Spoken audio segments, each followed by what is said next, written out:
So let's cover the STAR method. STAR is an interview method that many of us have done over the years, but we probably didn't know it was called the STAR method.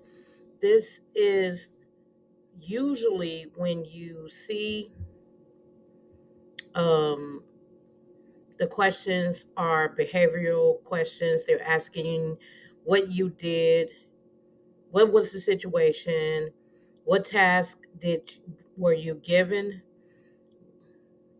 what steps did you address in the situation, and what were the results of that situation. So,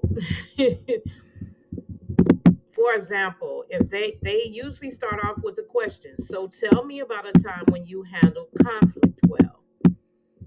And I might say I called a potential client to introduce services, and he or she indicated they didn't need help.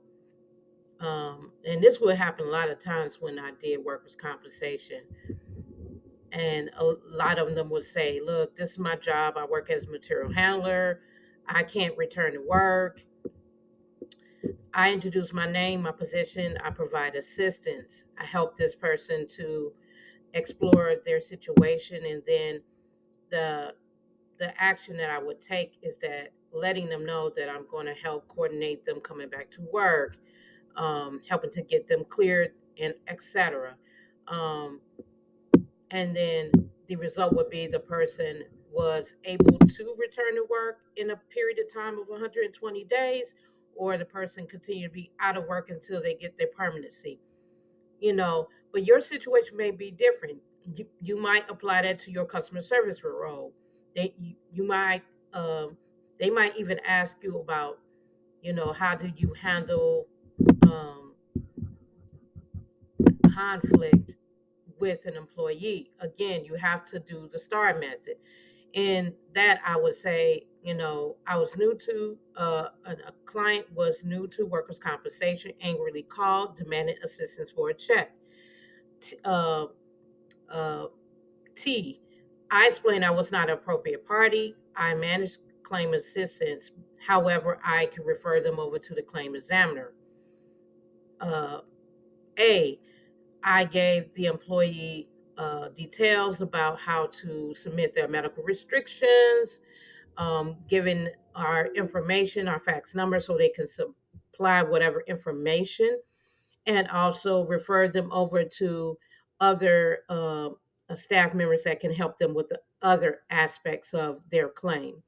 Or the associate received support, was able to provide a medical documentation to our team so we can make sure this person is compliant with whatever policy.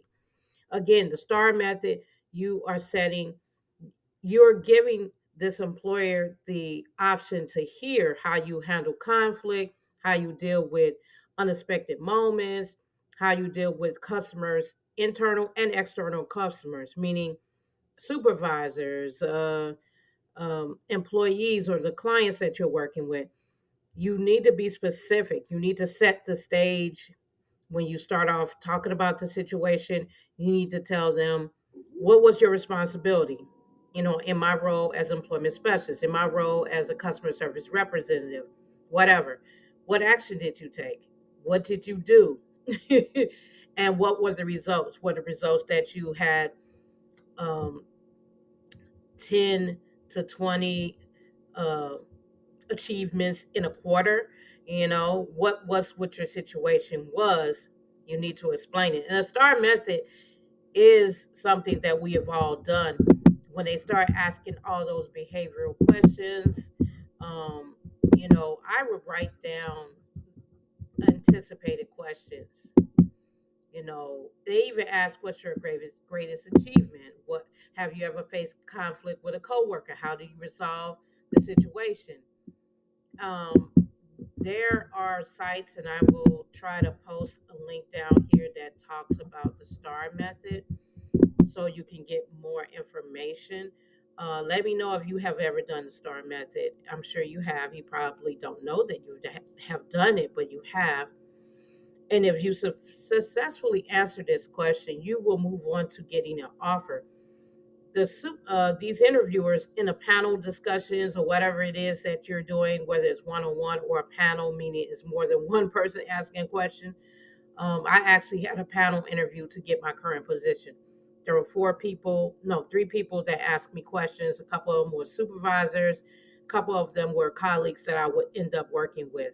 So they will ask specific questions to see who you are, how you react to things, what's your decision making process, and how do you manage, good moments at the job and unexpected moments at the job. Let me know if you have any questions in the comments. And again, I'm going to supply some resources so you can go ahead and find out more about the STAR method. They use this method a lot in the federal government.